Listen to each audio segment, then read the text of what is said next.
So one thing I'm gonna do is I'm gonna get a personal break. But look, it's layered. And what I mean by it's layered, I can basically take a personal break whenever I want, however long I want.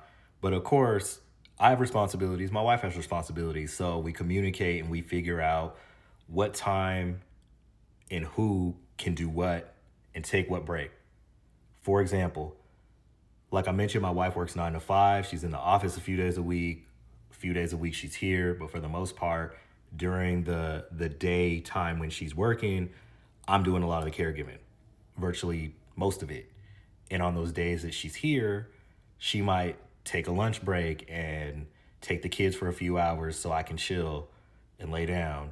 Or on the days that she's in the office, we may or may not have a nurse that day. So I'm running the whole show, doing all of it.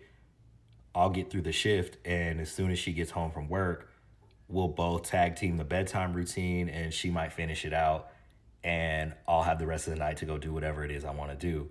Additionally, every single quarter, and we've been doing this for a while, every single quarter, I'm going to take a trip. I'm going to take a solo dash trip. I'm going to take a trip with somebody to meet up with somebody. Like my last trip I went on, I went to Colorado to see Colorado football, Travis Hunter, Shador Sanders, see Prime Time. And I got some more trips coming up, this year. And because every quarter, I go on these trips, it's a little bit easier to be like, all right, 10 toes down until this trip or whatever. But there are things that are during the week that I want to do, like going to see my homie's basketball game or, meeting up with somebody for lunch or for dinner or whatever. And I do that too. All it is just openly communicating. Here's the window. Here's the time. Here's when I want to go. Can this work? Does this work? But also, like, I intentionally like plan stuff around windows that I know that I could have those breaks in.